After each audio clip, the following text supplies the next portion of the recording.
sinabing endocrine system, ito po ay marami po ang kanyang parts, no? Hindi lang po reproductive, kundi marami, marami. Okay. And this endocrine system, kaya po tayo merong endocrinologist, no? Pag sinabing endocrinologist tonight, doon natin malalaman pag may sakit tayo sa ganitong parte ng katawan, alam na natin kung sino yung pupuntahan natin.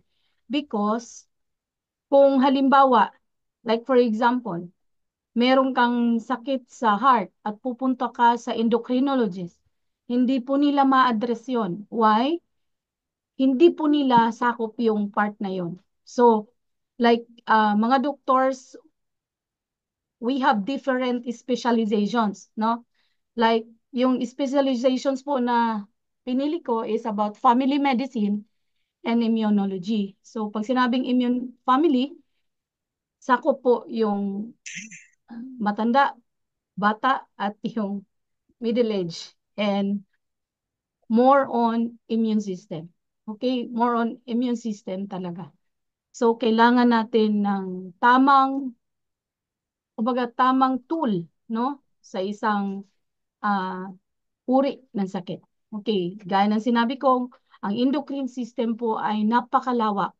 Hindi lang po ang reproductive system ang kanyang sakop, kung hindi pati po yung matutunan natin tonight. Alright, pag sinabing endocrine system, ang mga disorders po ang aking talakayin tonight, lahat ng disorders. Kaya ko sinakop yung disorders para at least alam natin kung ano ang dapat i-address. Kasi ang na-encounter natin, ang mga hinahanap natin ay yung mga may sakit. Tama? Pag bitbit natin yung ating produkto, ang ating hinahanap ay yung may sakit lagi. Diba lagi kong paalala sa lahat that our product is a very good primary prevention. No? Kadalasan yun yung kinalimutan natin na hindi tayo pwedeng mag-skip sa primary. Huwag tayong dumiretso sa secondary. Huwag tayong dumiretso sa tertiary. Why? Kung hindi sila dumaan ng primary preventions, it is very hard, no? Yung para makamit natin yung tinatawag na healing. Why hindi siya dumaan sa primary preventions? So, pag sinabing primary preventions, we must understand that primary prevention, ang kanyang sakop po talaga is major detoxifications. Ulitin ko, hindi po tayo pwede, pag may bit-bit tayong produkto, huwag tayong mag-skip sa primary. Okay? Ang kadalasang hinahanap natin ay mga secondary and then tertiary. And sa nakita ko sa galaw dito, more on tertiary po ang dinadala sa atin. No? May na-encounter akong ganitong sakit. May na-encounter akong ganito. Tonight, intindihin niyo po yung endocrine system dahil napakalalim po ng endocrine system. Gaya ng sinabi ko, hindi po simple ang endocrine system. Ang hawak, ang saklaw ng endocrinologist ay napakadami. And endocrine system, siya po yung pinaka-source ng hormones. Remember, hormone is a chemical messenger in our body. Kung ano yung command ng brain, si hormones po ang magpupunta sa iba't ibang parte ng system or iba't ibang parte ng organ through blood. Si hormones, hindi po siya babiyahe papunta sa different, like for example, si pituitary gland. Okay, mamaya lalo nyo maintindihan yan. Pag sinabi ng, okay, si kidney muna. Okay, si kidney. Si kidney, kailangan niya mag-excrete ng toxins. Alright? So, kailangan niya si adrenal gland mag-signal. Okay. Sasabihin ni adrenal gland, si adrenal gland nakakabit sa kidney. Sasabihin ni adrenal gland, brain, medyo puno na po yung ating renal, yung sa ating kidney, puno na po ng ihi, urine, puno ng urine. So, pag sinabi ng adrenal gland, puno na ng urine, ngayon si pituitary gland, okay, sasabihin ng brain, nasaan ba si pituitary gland? nandun sa brain. Okay? Pagdating sa brain, sasabihin niya, ay oo nga, meron ng puno na nga ng urine yung kidney. So ngayon, magpapadala siya ngayon ng hormones. Okay. Yung hormones na yan is a special chemical messenger through blood, babiyahe sila going through the organ kung saan kailangan niya mag-release ng urine. And that is the functions of pituitary gland from the endocrine. Okay, example lang po ito. Right. So pag sinabing endocrine system, broadly speaking, endocrine disorders may be subdivided into three groups. Tatlo. Endocrine gland merong hyposecretion leading to hormone deficiency. Ulitin ko, pag sinabing endocrine, ang kanyang pinaka-main functions is to release or to stop the release of hormones. Kapag wala ang hormones, hindi po gagana yung different organs in our body. Remember that. Iba po ang transmitters at iba po ang hormones. Okay? So now, si endocrine gland, hypersecretion leading to hormone excess. Kaya nga tinatawag, like for example, sa thyroid gland, leading to hormone deficiency. Mababa ang release, mahina ang secretion or release ng thyroxine. That's why the patient result. Ano ang resulta kapag mababa ang thyroxine secretion? Can lead to hypothyroidism. Okay. Kapag sobra naman ang release, secretion, pag sinabing secretion, release ha, pag medical term lang po ang secretion sa release. Okay. Kapag si pituitary gland magre-release ng thyroxine over, sobrang dami, magkakaroon ng excess hormone, thyroxine. And that one can lead to a patient hyperthyroidism. Okay? So, yun yung ginagawa ng endocrine system. It's either high or it's either low. So, tumors, benign or malignancy of endocrine glands. Even the tumors, may malaki pong ginagawa ang ating endocrine system. Okay, diagnosis of endocrine system. Endocrine diseases may be difficult. Yes, very difficult. Why? Bihira po ang isang laboratory na nagme-measure. Narinig nyo ba? Pakikuha nga ng laboratory result ko ng lahat ng hormones ko. May narinig na po ba kayong ganun? Kadalasan, ang kinukuha ay yung ating CBC, no? Sa ating blood. But, I think, merong na pong bansa, ika lang ha, ano lang kasi medyo uminit. Mainit.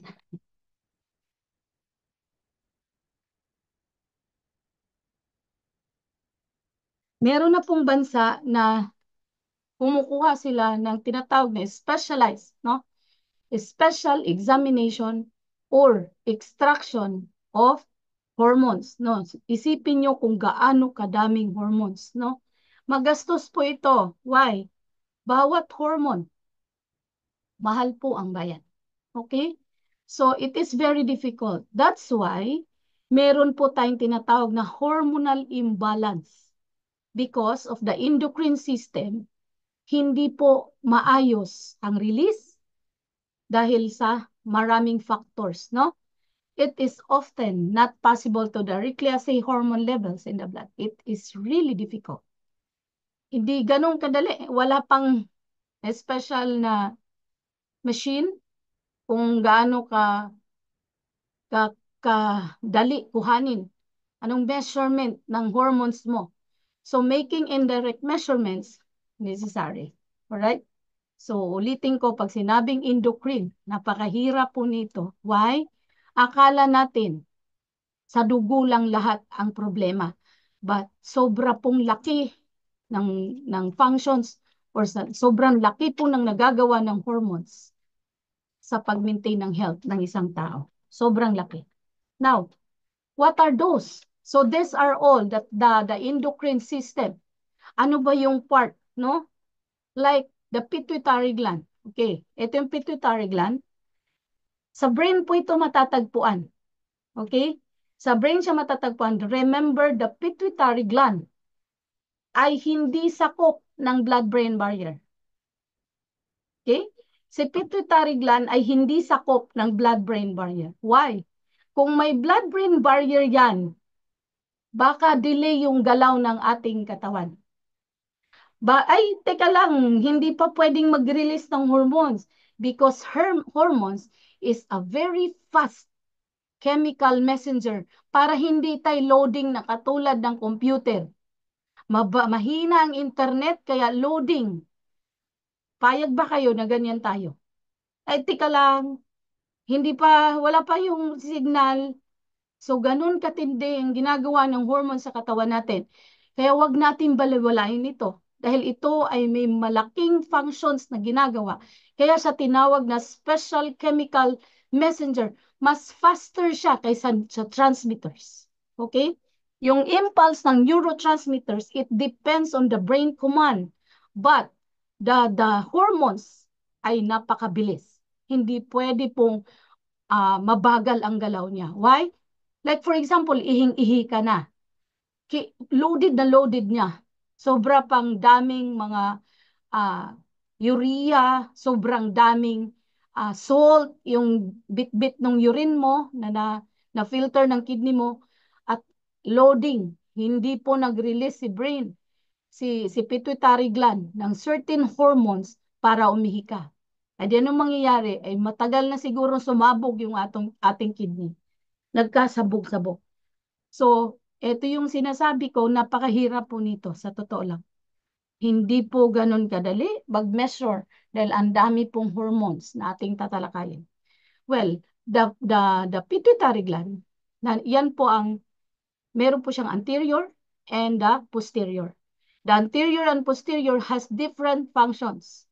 And remember, yung ating hypothalamus, okay, the hypothalamus above the pituitary gland, yan po ang pinakamatinding command center sa ating brain. Why the hypothalamus is part of the endocrine system? Why? Siya yung nagsasabi na, teka lang, nagugutom ako. Bakit ba? Hindi ba tayo nagtaka? Bakit ka nagugutom? Bakit ka nalulungkot? Bakit ka mainit ang katawan? Nafe-feel mo yung temperature? Nafe-feel mo yung lamig? Nafe-feel mo yung init? Nafe-feel mo yung mga goosebumps? Nafe-feel mong mag-love? Nafe-feel mong magalit? Hindi nyo ba yun napapansin? Nafe-feel mo yung nagugutom? So, can we imagine gaano ba tayo ka-special ng likha ng Diyos? Ulitin ko, huwag nating maliitin yung ating body. Why? Wala po itong katulad. We are all unique. And this body is systematic. Hindi mo kailangang utusan. There are organs na pwede mong i-command and merong organs na automatic. Okay? So, ganun tayo dinisign. And every time na nagle-lecture ako dito, hindi ko maiwasan na, Lord, hindi sapat yung word na thank you para pasalamatan kita. Hindi mo ako ginawang robot. At wala akong katulad na kasing galing ng nilikha mo. Hindi katulad ng, uy, kailangan mo pang, can you imagine? Sa paghakbang lang natin every morning, hindi mo na kailangan ikuman yung paa mo. Kaliwa, kanan, automatic. Minsan, multitasking. So, I hope tonight, please love yourself. Love yourself, ulitin ko, huwag kang mag-focus palagi sa sakit mo. Mag-focus ka kung gaano ka ka-unique na nilalang. Alright? So, kaya tayo lalong nagkakasakit because we really don't know how our body functions. Ulitin ko, paulit-ulit kong sabihin. Our body knows how to revive us. Hanggat kaya niya tayong i-survive para hindi mamatay, gagawin nila yun. During emergency, lahat ng organs sa ating body internally, nagtulong-tulong sila para lang tayo i-survive. Hindi mo kailangan silang i-dictate. Hindi mo sila kailangan na i-command, no? I-command. Automatic. They know their purpose. Even the organs inside our body, inside or outside, they know their purpose. Hindi po sabog-sabog yung purpose ng bawat organs and bawat parts ng body natin. And tonight, we will focus more on the endocrine system because this is very important. Why a person mabilis po nakakakuha ng sakit? Because of the metabolic syndrome. Another term for hormonal imbalance is metabolic syndrome. Alright. Ang sakop ng endocrine system, ulitin ko, the hypothalamus, located in our brain, and below is the pituitary gland, the anterior and posterior. The pituitary gland ay meron siyang sila yung glands na talagang nagkukontrol halos lahat ng pinaka main organ. Meron silang saklaw. Uy, anterior akin to ha. Posterior sa'yo to. See, alam nila. Hindi sila nagkandaligaw-ligaw kung anong trabaho nila. They are being programmed to its own purpose. Like, for example, si thyroid. Ano bang trabaho ni thyroid? Si thyroid nagre-release ng hormone na thyroxine.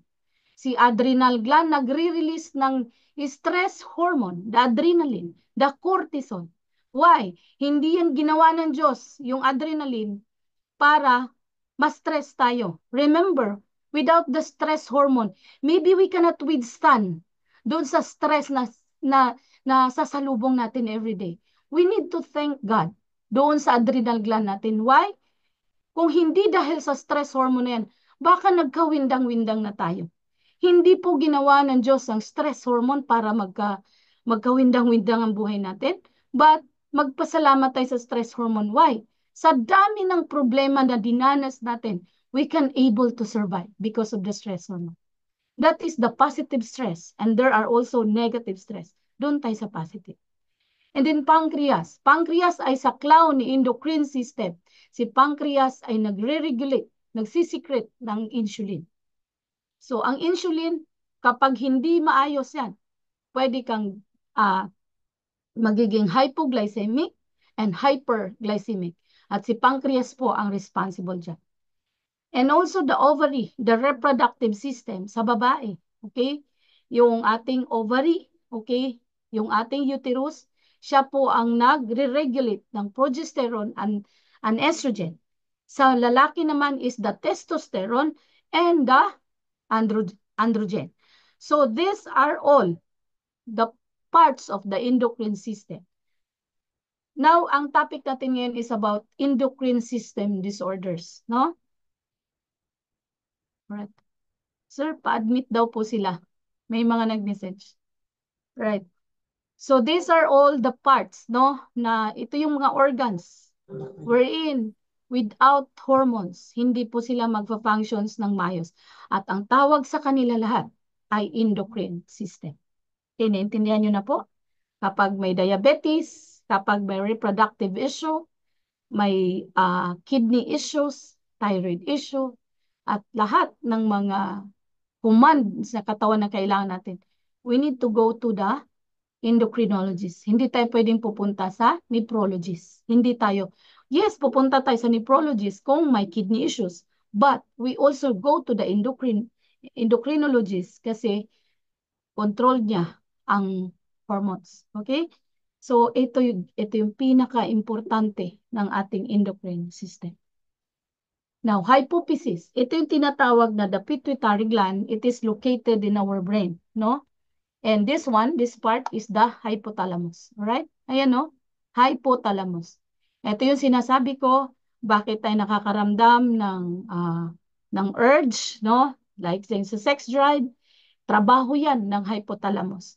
Trabaho ng hypothalamus kung bakit ka maging masaya, kung bakit ka maging malungkot, magiging excited, at maging anxiety, lahat yan ay kontrolado ng hypothalamus. Bakit ka nauuhaw, bakit ka, lahat, yun po ang trabaho ng hypothalamus.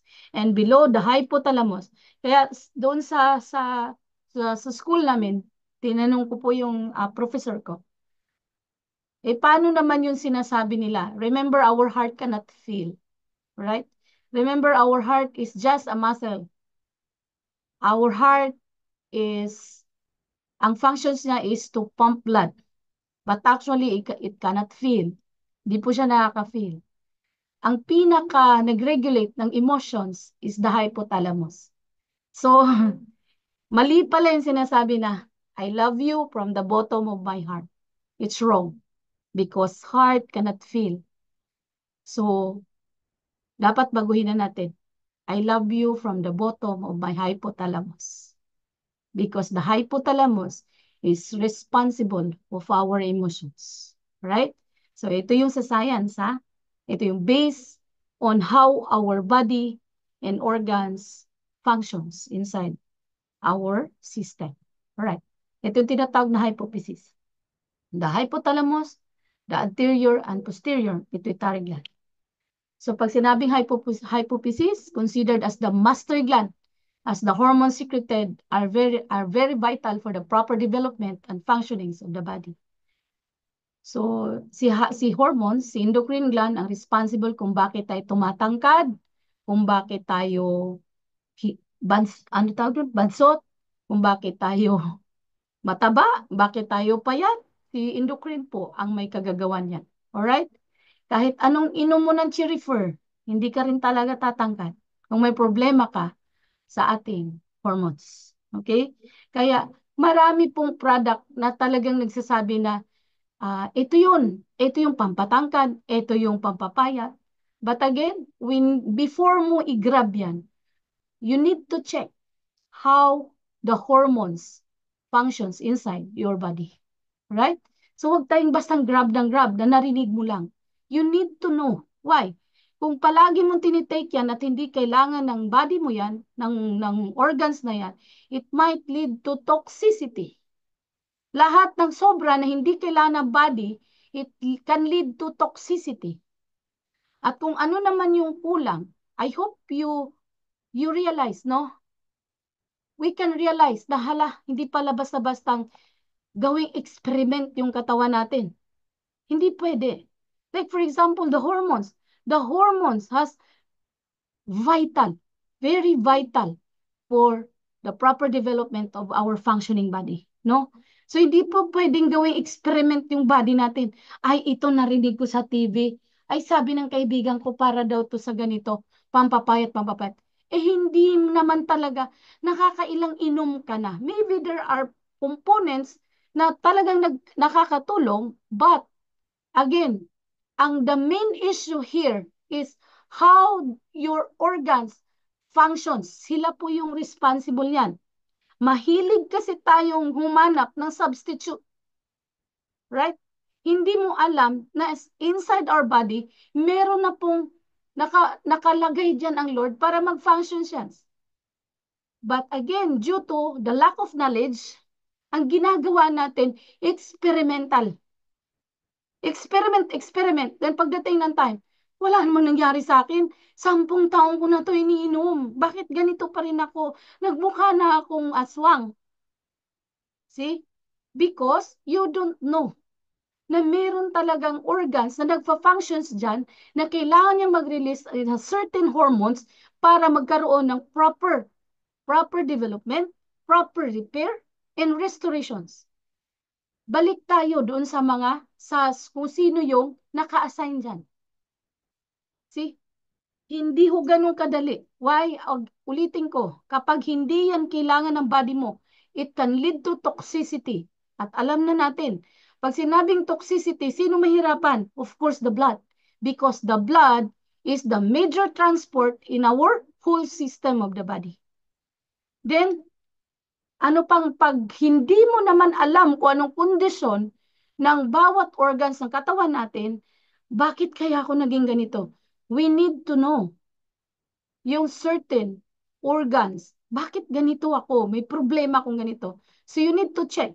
Nag-hyper ba yan o nag-hypo? Pag hyper, nasubrahan din siya ng release ng hormones. And you should know what are the factors. Bakit ganito? Is it genetic? Is it lifestyle?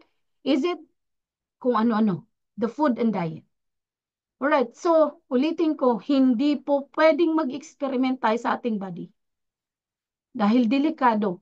Kapag yung certain organ na yan, hindi na siya magre-release ng hormones because dependent ka na doon sa iniinom mo.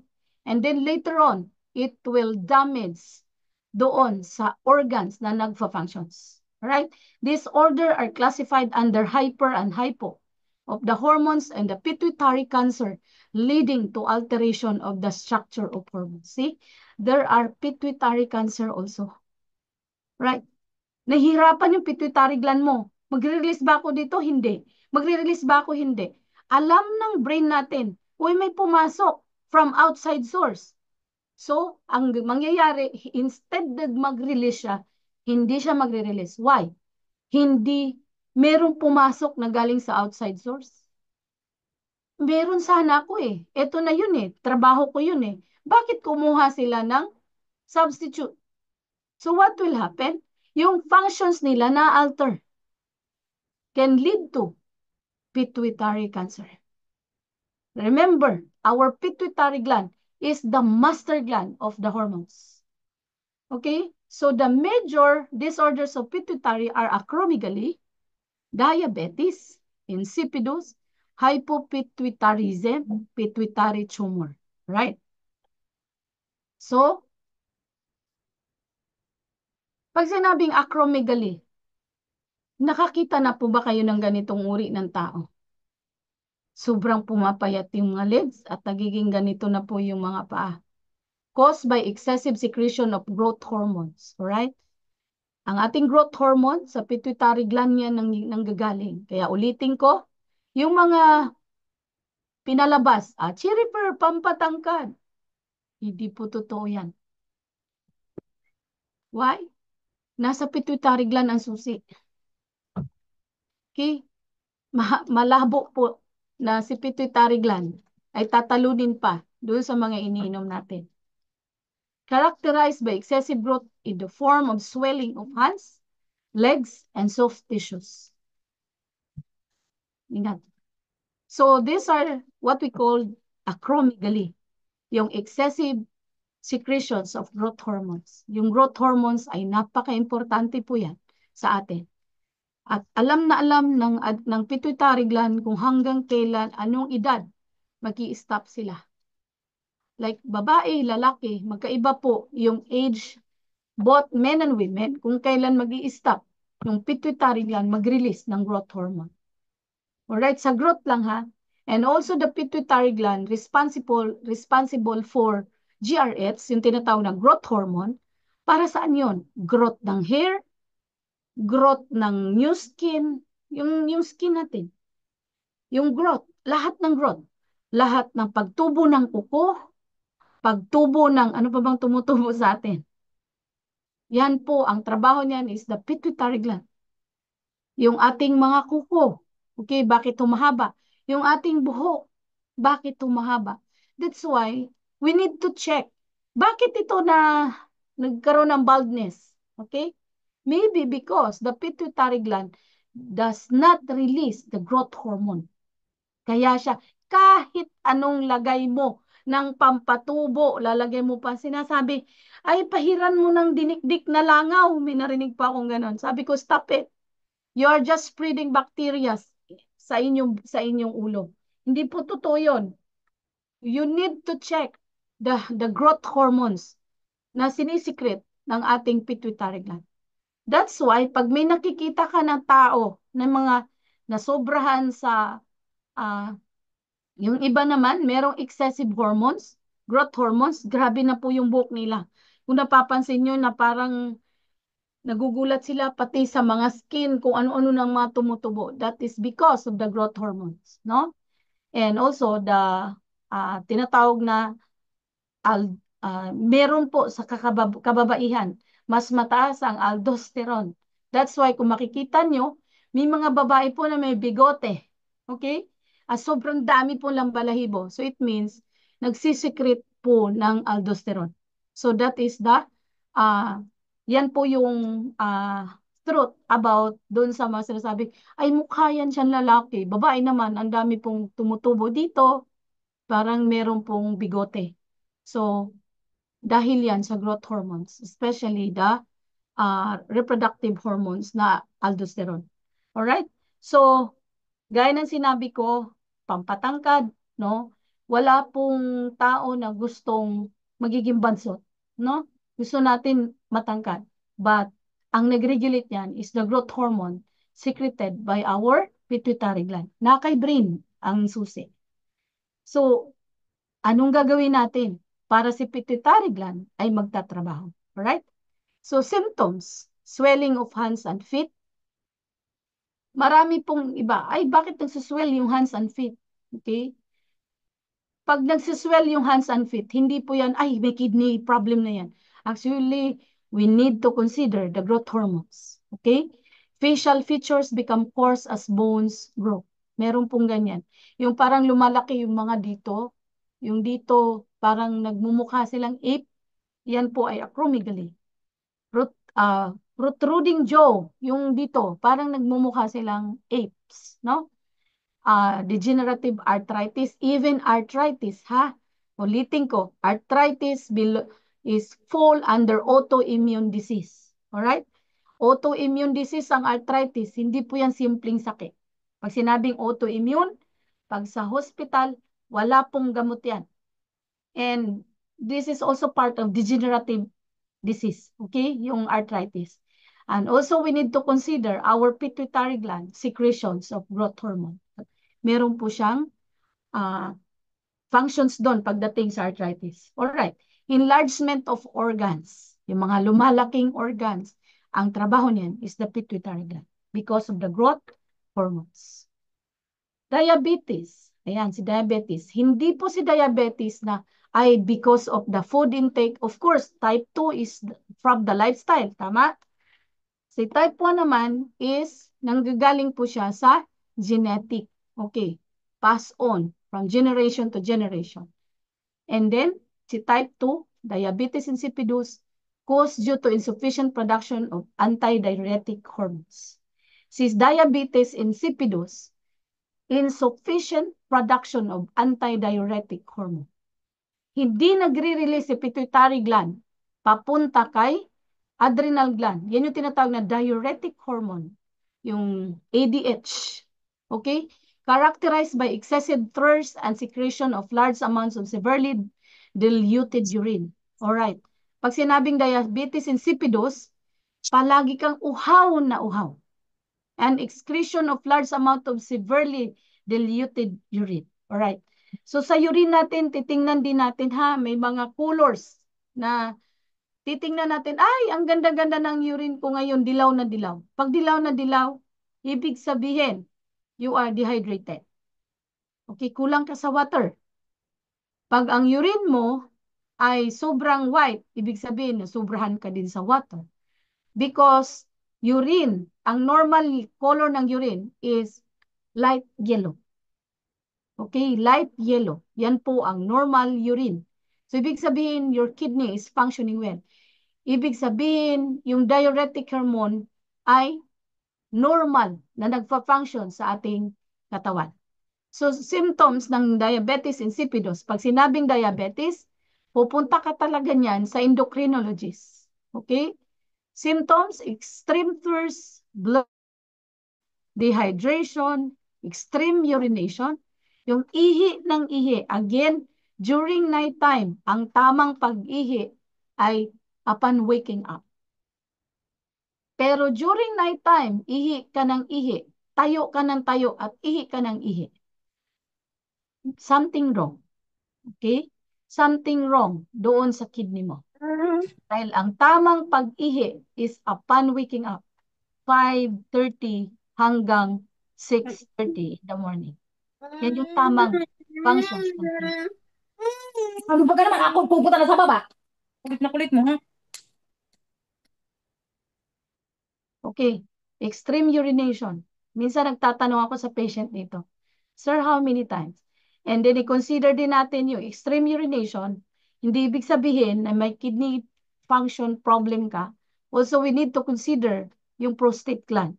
Okay, yung prostate, lalo na kapag merong prostatitis, okay, nagkaroon ng enlargement, ang mangyayari sa isang pasyente ay merong urge ng pag-ihi Okay? Ibig sabihin, something wrong doon sa prostate. Okay, fever, vomiting, or diarrhea. Ito po yung mga signs and symptoms ng diabetes insipidus. Ano nga po ang pancreas? Si pancreas ay nagre-regulate ng insulin para maiwasan ang hyper and hypo secretion of insulin. Ano nga ang insulin? Ulitin ko ang insulin. Insulin is a hormone. Okay. Para saan ang insulin? Ano ba ang insulin? Di ba tinuro ko to sa diabetes na topic? Ang insulin is a hormone. Para saan? Ano ang trabaho ng insulin? Ulitin Susi. ko. Para saan ang insulin? Siya ay Susi. susi doon sa ating cell. Bakit kailangan ng susi? Meron kasing papasok na glucose, bit-bit ng blood. Now, ang responsible na mag-release ng insulin hormone ay si pancreas. Okay. Kapag walang insulin, hindi makakapasok yung glucose papunta sa cell. Bakit kailangan nating papasukin ang glucose sa cell? Because glucose is the main source of energy. Without glucose, ay wala po tayong energy. Yan yung pagkain ng ating cell, yung glucose. Pero hindi dapat sobra. Now, the reason why hindi makapasok dahil wala pong insulin. So, sino yung walang insulin? Type 1. Wala siyang insulin. Kaya nga tinatawag siya na insulin dependent, no? Kailangan, ang type 1 diabetes, kailangan magturok ng insulin because si pancreas cannot produce insulin. Kailangan buksan ng ating insulin, yung susi. Siya ang susi. Kasi merong mga gate ang ating mga cell. Yung gate ng glucose at ang gate ng insulin is totally magkaiba. Hindi sila pare-pareho ng gate. Ngayon, kapag may insulin ka, the reason why yung insulin nakakapasok sa cell, okay, meron siyang insulin production, yung ating pancreas, kaya nagagamit ng ating cell yung glucose. Okay, but sa type 2 diabetes, meron kang ang insulin, kaya lang na-overpower, nagkakaroon ng insulin hypersensitivity yung ating cell. Instead ma-detect niya ang insulin, ang na-detect niya is the glucose. Too much glucose than insulin. So that is the difference between type 1 and type 2. And again, ang responsible yan is the endocrine system release from our pancreas na ang command ay nanggagaling sa pituitary gland. So, hindi ho ganun kadali. Okay? Marami po tayong aaralin pagdating sa ating katawan. The reason why ang doktor, yung medical course namin, umabot po ako halos 9 years. Okay? 9 years. Hindi ho ganun kadali yung ating katawan pag nag-functions. Kailangan alam mo ang pathophysiology, how the body works, how this product works inside the body. What is the pathophysiology? Is there any interactions between the drug to natural supplements? Ang dami nating aaralin.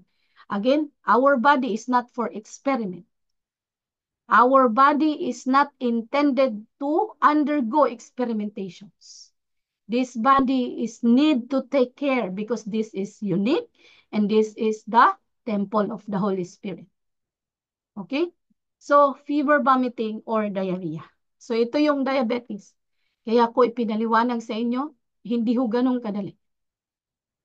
Ang pag-regulate ng diabetes, you need to understand more how the pancreas, how the system works with regards to the regulations of insulin and the glucose. I hope nandito kayo nung nag-lecture ako about diabetes. So you will understand more.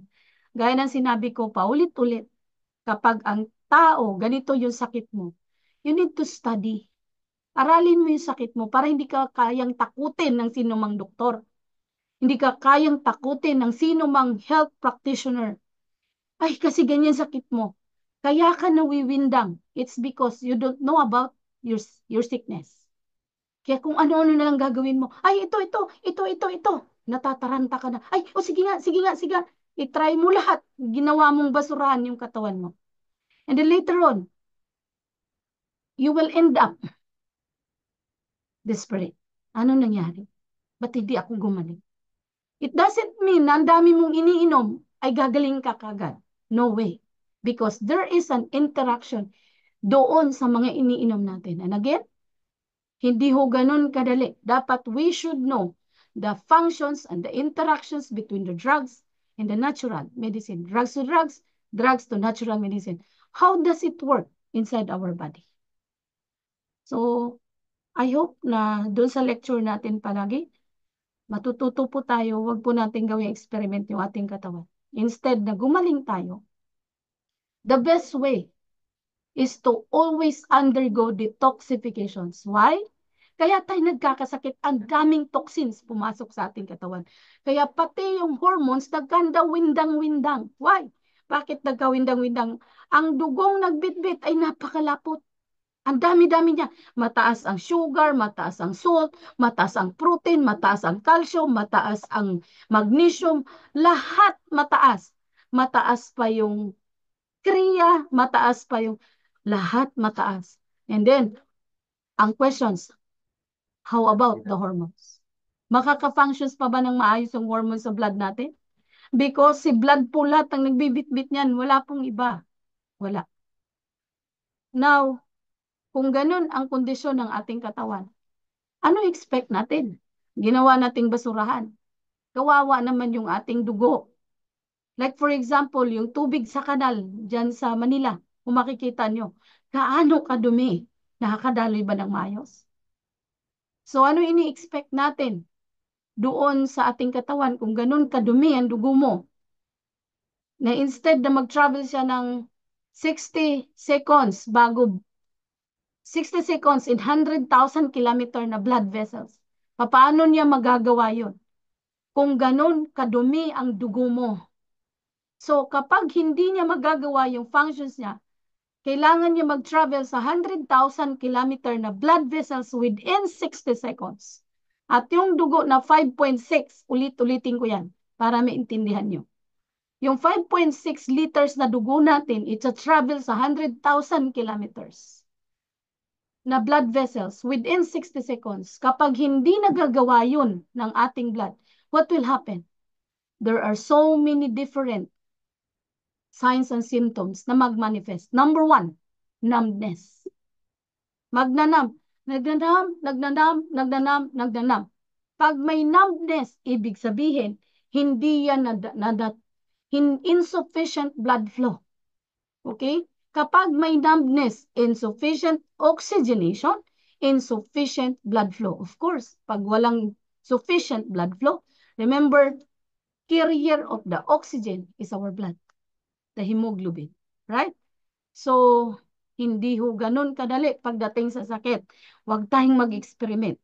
Insulto yon sa mga nag-aaral ng 10 taon. Okay? Now, the hypopituitarism. Pag sinabing hypopituitarism, the pituitary gland alone has a problem. Okay? Deficiency of all anterior pituitary hormones is more common than individual hormone deficiency.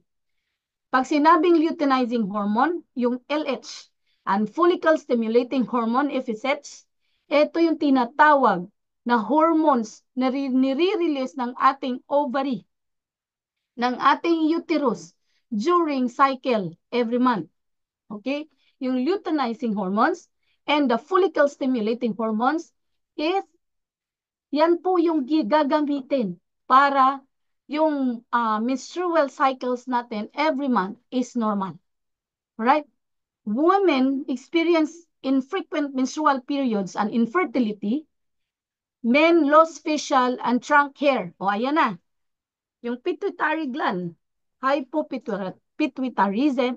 Pag sinabing hypo, mababa ang LH, the luteinizing hormones, and FSH, yung follicle stimulating hormones, pag mababa yan, okay, bakit mababa ang release ng ating ovary and and also the uterus? Why? Marami pong factors kung bakit. That's why kapag mababa po ang release women, hindi po normal ang cycle. Meron ngayon, sunod wala. Meron ngayon, next year pa uli. Okay? Yung tinatawag na abnormal menstrual periods. And of course, yung infertility ay, ang trabaho po niyan ay the pituitary gland. Si anterior pituitary gland, di ba ulitin ko, si anterior sa kasi si posterior, iba po ang kanilang trabaho. May kanya-kanya pong nakatoka na organs. Si anterior pituitary, siya po ang responsible pagdating sa reproductive system. Men lose facial and trunk hair. Okay? Ba't ganito? Wala na pong mga hairs na tumutubo, as well as suffering decreased muscle mass and anemia, increased risk of osteoporosis. Kaya yung sinasabing, ay, osteoporosis lang to. Ay, kulang ka sa calcium. No. I-consider natin, sabi na, normal naman yung calcium ko, normal naman yung mga ganitong body chemical ko, bakit mayroon pa rin akong osteoporosis? You forgot na meron kang i-consider si anterior pituitary gland. Siya po ang responsible niya. Okay? So the growth hormone decrease in muscle mass, central obesity. Kaya ang tindi po ng paglubo natin. Yung growth hormone, siya po yung part, responsible sa ating body metabolism. Okay? Especially the pituitary gland. Yung anterior pituitary gland, nire-regulate din po niya yung ating thyroid. Okay? Impaired attention and memory. Remember, magugulat ka, bakit ganito itong taong ito? Yung, di focus. Wala, kausapin mo biglang gala ng gala, hindi nakikinig. Parang iba yung attention niya. Impaired attention and memory. Even the memory, kakabasa lang, oops, nilagay na sa mukha mo. Ay sa mata mo, hinarap na. O ito yun ha, maya-maya, ilang minuto na, ano nga yun? So, impaired memory. We need to consider that the anterior pituitary gland has problem. Mas low ang secretion ng LH and FSH and also the growth hormone. Tinatawag na GRH. Okay? Children experience growth retardation and short stature. Kaya yung iba, nako, nakasampung sako na akong cherry pearl dyan sa anak ko. Yung mga kapatid naman niya, may na-encounter pa akong ganyan na pasyente. Yung mga kapatid yan, tatangkad at ang lahi namin ay matangkad. Hindi po ibig sabihin na ang lahi nyo ay matatangkad. Tapos yung anak mong isa ay naging bansot. So, i-consider natin na meron siyang hypopituitarism. Yung kanyang growth hormone, the anterior pituitary gland, deficient ang pag-release ng growth hormone. Okay? So, tanungin natin, bakit ganon? So, there are many factors behind. So, yun ang kailangang resolbahin ng mga health advocates or health na mga doctors. Alright? So, alamin natin yan, bakit ganon. So, yun yung problema. Kaya nga maraming doktor. Dahil laging dapat i-address ang problema. Hindi dapat magdadagdag ng problema. Okay? Now, adrenocorticotropic hormone. Yan yung ECTH. So, iyan pong ECTH, yan po ay hormones. Mahirap po banggitin ang mga hormones, ha? Because they are special chemical messengers. Adrenocorticotropic hormones, this is the hormone, this is the stress hormone. This is the cortisol, the glucocorticoids, okay, such as cortisol by the adrenal gland. Yan yung sinasabi ko, nire-release ng ating adrenal gland every time there is an emergency. Every time na punong-puno na ang ating renal gland ng mga urine. Kailangan nang ilabas. Ang dami pong tao, ang hirap makaihi. Hindi po pwedeng, uy, diretso ka kagad. Ay, may damage na yung kanyang kidney. You better check the ECTH, the adrenocorticotropic hormones is at stake. Okay? Lack of production of glucocorticoids such as cortisol by the adrenal gland. Okay? Fatigue, weight loss, delayed puberty in adolescents. Napapansin nyo ba? Yung puberty ng isang bata, parang na-delay. Hala, ay 18 years old na yan. Bakit mukha pa rin bata? Okay? May encounter pa akong ganito. Ay, matanda na yan. Matanda na yung bata na yan. Pero, hindi mo makita yung puberty stage ng isang bata. Nagmumukha pa rin siyang bata, 20 years old na. So there must be a problem in ACTH, the adrenocorticotropic hormones released by the adrenal gland. Okay? Hypoglycemia, low blood sugar levels. Alright. Gaya ng sinabi ko, yung hypoglycemia, akala natin ang responsible niyan, sabi ko nga sa inyo, they are coordinating each other. Hindi porket si pancreas lang ang responsible sa ating sugar, sa ating glucose. Also, the adrenal gland. If you lack ACTH, then it might lead to hypoglycemia or the low blood sugar levels. Anemia and hyponatremia. Pag sinabing hyponatremia, low sodium levels. And be careful, every time na bumagsak ang sodium, it might lead to coma, comatose. Sabihin, ay, mababa naman ang sodium ko. Okay yan. Remember, be careful. Too much low can lead to coma, comatose. Okay? So marami po tayong babantayan. Hormones pa po ito. At huwag po nating baliwalain ito dahil hindi po gagana ang lahat ng organs without the special chemical messenger. Siya yung command. Ay, tika lang, nag-command si pituitary gland. Ito yung trabaho ko. Sige na, sige na. That's why tayo ay nare-regulate kung ano yung trabaho ng isang organ. Okay? So, thyroid stimulating hormones, yun yung tinatawag na TSH. Yan yung dito sa ating thyroid. So, deficiency lead to hypothyroidism. Yung thyroid stimulating hormones, responsible yan ng ating metabolism. And also, the TSH is also responsible for our heartbeat. Okay? Lalo na yung metabolism. Bakit ako mataba? Bakit ako payat? Kumakain na po ako ng pampapayat. Nag-ano na po ako? Ano tawag nun? Yung kumakain ng puro taba. Yung pinapractice. Ay, nagiging loading ako. Kulang kasak sa tulong. Right. Yung tinatawag na, pinapractice yan, kumakain ng mga, Keto ay, diet ba yun? ayun. So, yung mga diet na yan, be careful. Okay? Why? Kahit anong kain mo ng ganyang klaseng diet, you need to check your thyroid, your TSH. Why? Our thyroid is responsible for metabolism. Pag babagsak ang thyroid stimulating hormones, pag bababa, deficient, magkaroon ng hypothyroidism. Pag hypothyroidism, everything slows down. Yung everything slows down, mag-slow down, pati heartbeat slow down, metabolism slow down. You feel very weak because everything might slow down. Alright? So, gaya ng sinasabi ko, huwag po tayong basta-bastang i-take na i-take. Kaya nga laging sinasabi, consult your physician. Why? Sila yung nakakaalam. Ano ba dapat gawin dyan? Ano ba dapat i-test natin dyan? Hindi po pwedeng experimental. Okay? So, deficiency might lead to hypothyroidism. Alright? So, kapag hypothyroidism, bagsak, lumuluwa po ang mga mata. Okay? And again, meron po akong additional informations. Yung ating pagdating sa mata. Okay. Siguro next time na lang. Next time ko na lang siguro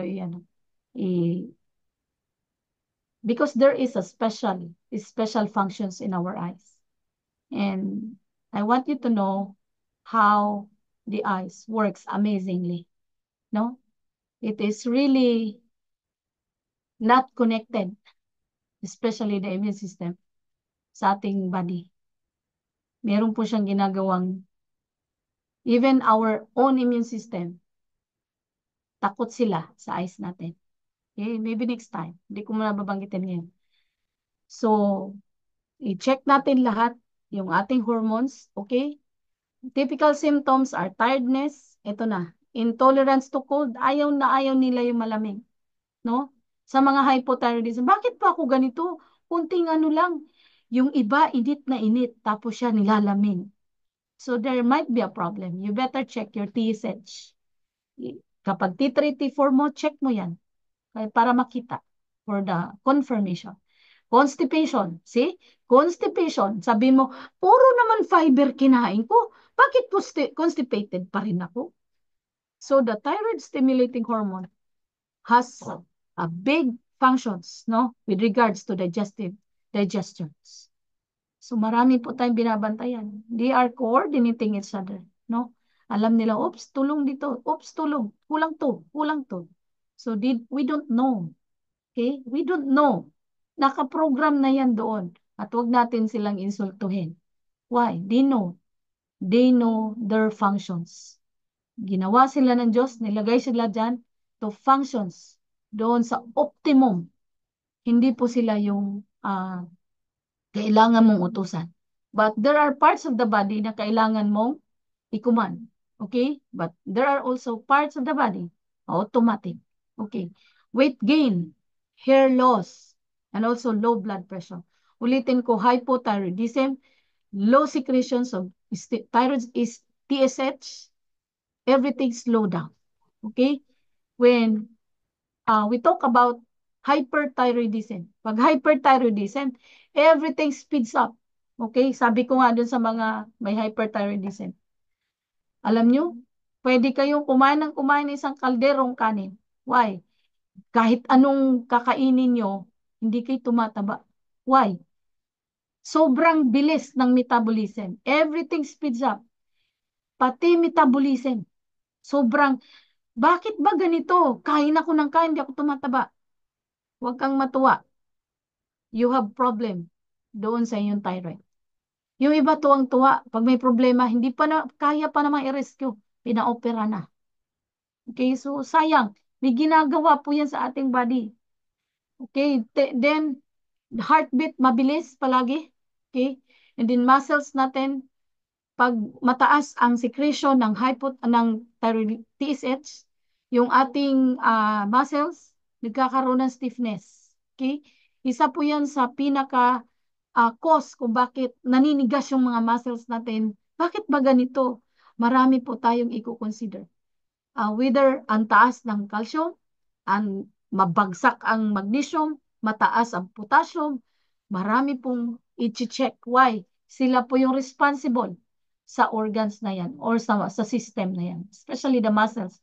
We need to consider the potassium, the magnesium, okay? And then also the thyroid stimulating hormone. So sila po yung mga nakatoka dyan, trabaho nila yan. Again, prolactin. So ano bang pag sinabing prolactin, this is a hormone. Okay. Kaya yan, ano bang promil. Diba? Promil ng gatas. From the word prolactin. Okay. Pag sinabing prolactin, this is a hormone released by the mammary glands. No? It plays a role in breastfeeding. An inability to breastfeed may point at abnormally low prolactin levels. That's why may mga mother na pag panganak, okay, automatic yung ating mammary gland. Alam ng brain, merong baby na magugutom. See, how amazing. Our brain, our mammary gland knows na merong tummy na magugutom. Yun ang miracle na hindi kayang i-explain ng karamihan. Papaano nadidetect ng ating mammary gland, ng ating brain, na kailangan mo mag-release ng milk through the prolactin? Pwede naman eh. Ano bang relasyon ng baby na yan? See? Our mammary gland is designed para siyang may sensor. Okay? Para siyang may sensor. Our mammary gland knows na merong tummy na kailangang kumain. Pero anong ginawa natin? Nagkaroon tayo ng formula milk. Tuwang-tuwa ka pa. Social formula milk. Anong mga gatas? Promil. No pa? So, kawawa si breast. Dapat yun ang mag-feed because naka-design siya doon. And the good thing about breastfeeding, na ibigay mo yung pinaka matinding protection ng isang bata, which is the Ano nga yung binibigay niya? Yung first milk. Ano yung tinatawag na first milk? Magsabi yung anong tawag dun sa first milk. Colostrum. Yes. At natatawa ako doon sa mga nagtitinda ng colostrum na galing sa hayop at ipapainom doon sa bata, sa mga tao. We only need colostrum once. Dahil ang colostrum, yan yung tinatawag na antibodies. Mas more than pa yan sa mga injection na ini-inject sa atin na mga BCG, kung ano nung mga pinag-DPT. The antibodies, the strong antibodies is from the breast milk of a mother. The first na milk na nire-release ng isang mother is the colostrum. Kaya natutuwa ako dun sa mga nagtitinda ng colostrum. Hindi ka naman baby, painumin ka ng colostrum. Ang colostrum once lang po yan. The first milk released from the mammary gland. Wala na pong ibang colostrum. Papayag ka? Ang antibodies mo galing sa hayop? No way. Baka anong klaseng antibodies yan? One time, naka-encounter ako ng ganyan. Nagtitinda siya ng colostrum. Siya, okay, you explain. How the colostrum works. Hindi mo ba, ininsulto mo ba ang God? Makukuha yan sa breast milk ng body, ng mother. And only once, the first milk na ilalabas ng mammary gland through prolactin is the colostrum. Never na yan magre-release ulit. Magre-release siya ulit sa panibagong baby ulit because it serves as the strongest antibody as a protection. That is the passive immunity. Okay? So, ewan ko ba? Bakit may ganun? Maybe, of course, because of money. Experimental. Para may business. And then, madeceive yung tao. Okay? So, ulitin ko ang colostrum, that is a passive antibodies from the mother. Mas malakas yan kaysa dyan sa immunity na ini-inject sa atin. Okay? So, noong unang panahon, wala namang mga BCG, DPT. Noong unang panahon, wala pa yun. Pero bakit hindi sila sakitin? Okay? Bakit hindi sila sakitin? Wala naman silang ganun. We forgot na meron na pong pin-repair ang gun para protection natin. And that is the colostrum. Only once magre-release ang mammary gland because that is full under passive immunity. Okay? So, antidiuretic hormone, inability to concentrate the urine, extreme thirst. So, antidiuretic hormone, yung tinatawag na ECTH, the adrenocorticotropic hormones released by our adrenaline gland. That's why inability cause to concentrate the urine. That's why a lot of people hirap na hirap pumihi because they lack. Hindi sa, ay, inom naman ako ng inom ng tubig. Bakit hirap kong umihi? Then you check your hormones. And again, sinabi ko na kanina, it is totally difficult to obtain a hormones from the blood. Wala pa pong specialized, I don't know, sa US kung meron na. I think meron na. Pero that is very expensive. To know all the levels of our hormones inside the body. That's why a lot of people got sick.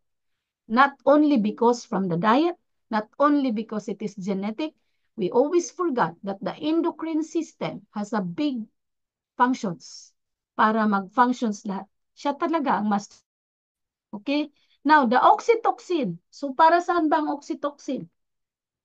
Oxytocin is the, ano ba yung oxytocin? Ito yung pinaka-importanting hormones, lalong-lalo na sa mga buntis. Okay? Lalo na sa during delivery ng baby. Oxytocin is a hormone released sa ating uterus. Okay? Deficiency generally causes few symptoms as it is only required at the time of childbirth and breastfeeding. Okay. Alam ba natin na yung oxytocin and breastfeeding, oxytocin is a hormone released by our reproductive organs during childbirth. Why? Anong trabaho ng oxytocin? Okay? Pinapaluwag niya yung cervix. That's why, kapag ini-induce yung isang pasyente, yung mga nganak, Pag oras na, okay, merong certain hours yan, okay, kailangan na to, i-induce natin kasi baka sumobra na yung oras. May tamang oras lang po during delivery, no? Then pag sumobra hindi pwede kasi baka magkaroon ng infections sa baby between the baby and the mother. So we need oxytocin. Right. So kung wala din ng oxytocin, hindi rin mag-release yung mammary gland. Remember, the oxytocin and the prolactin coordinating each other to release the milk, no? Yung tinatawag na colostrum, the first milk. Okay. Then, kapag oras na, okay, hindi pwedeng lumagpas ng ganitong oras. Mahaba na yung labor time. Kailangan nating i-induce. At yung induce yan, that is the oxytocin. Okay? And that oxytocin is from the outside source, from the chemical, not from your own body. That's why yung iba, hirap na hirap hirap-hirap na manganak, dahil wala silang oxytocin hormone. Meron silang problema sa anterior pituitary gland. Okay. Hindi makakapanak, hindi nagbubumubuka yung cervix. That's why mag-undergo ng kahit anong gawin. Yung oxytocin, meron ng outside source. I-inject. Nagkaroon na ng, kailangan ng mabigay yung oxytocin sa isang buntes na manganganak. Hindi pa rin bumubuka yung cervix. Because your anterior pituitary gland has problem. Kaya mag-a-undergo ng cesarean. Hindi po yan mag-a-undergo ng cesarean kung ang cervix ay nagdadilate. Because oxytocin is responsible in opening the cervix to get ready para lumabas ang baby. But because wala kang oxytocin, problema po talaga. Okay. Oxytocin is also a excitability, no? Alam nyo ba, during sex hormone, yung sex, no? Yung nafe-feel mo, that is the oxytocin because of the oxytocin hormones. Excitability. Without the oxytocin hormones, that's why problema po talaga yan. Okay? Meron po yung malaki. And then, excitability, no? Yan po yung oxytocin. Every time, okay, papasok na tayo sa mga pets. Okay. Kapag ang pets, hinahag mo sila. Okay. Pag nakita ang pets, ay, ang sarap-sarap pong ihag. Every time na hinahag natin yung mga pets, then oxytocin will release. Kaya nga magugulat ka, marirelax ka. So that is the functions of oxytocin. Inom lang ako water.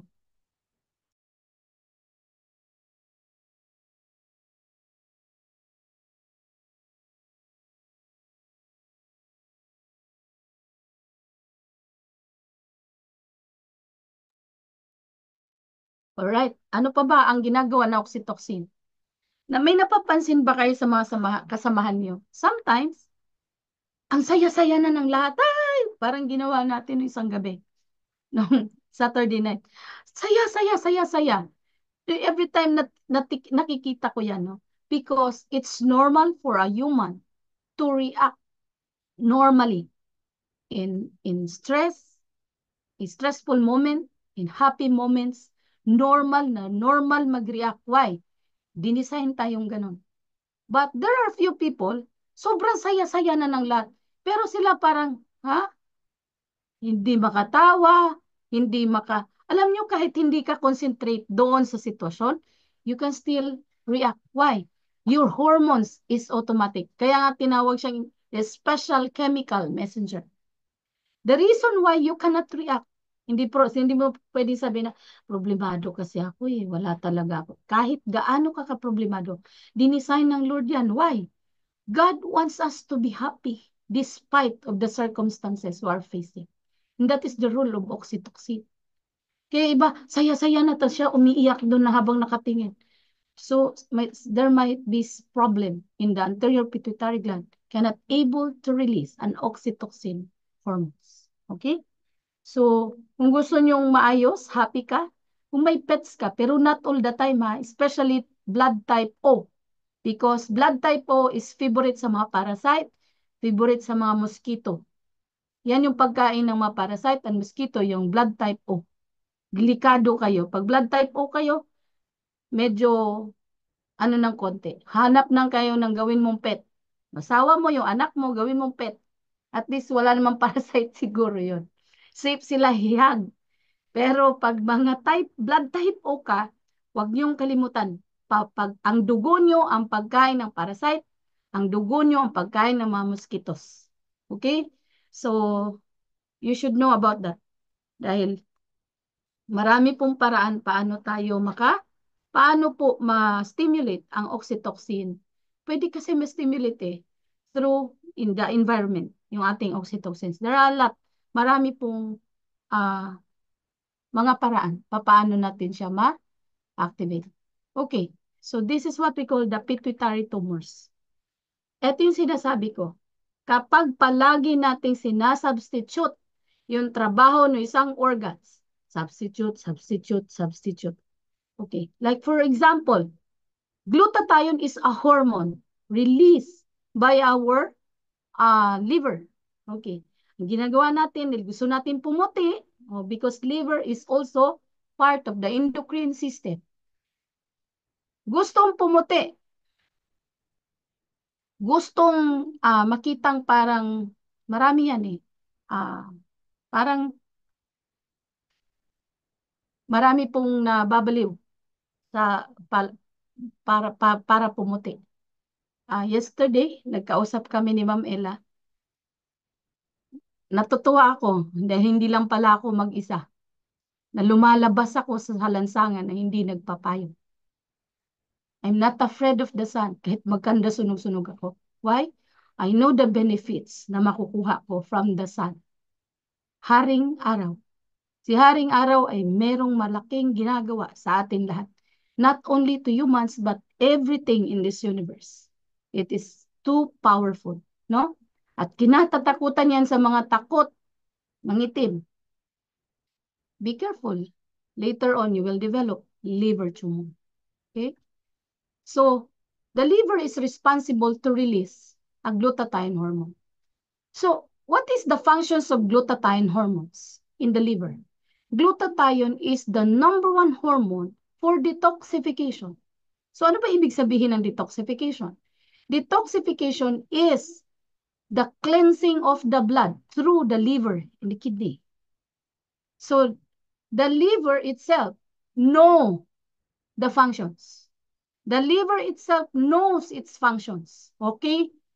Teka lang, medyo madumi ka na blood. Kailangan na natin mag-detox. Alright? Sabihin ng liver mo, kailangan na natin mag-detox. Sobrang dumi mo na blood. Pinapasukan mo ako lagi ng madumi. Sobrang dumi ng bit-bit mo. Kung makapagsalita lang ang liver. Sasabihin ng liver, ang dumi-dumi mo na. Kailangan na nating linisin ikaw blood. Kasi ang trabaho ng liver is to clean up our blood through detoxification.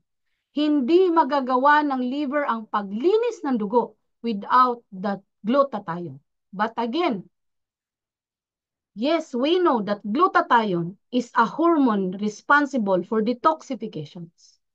But nakalimutan ng karamihan that the liver cannot produce the glutathione without the NAC. Kailangan niya ng susi para mag-release siya ng own glutathione. And the liver stimulate or secretes glutathione para lang doon sa certain toxicity na bit-bit ng dugo mo. Now, hindi magagamit yung glutathione, hindi magre-release ang liver ng glutathione kung walang susi. Ano ang tawag sa susi na yan? That is the NAC.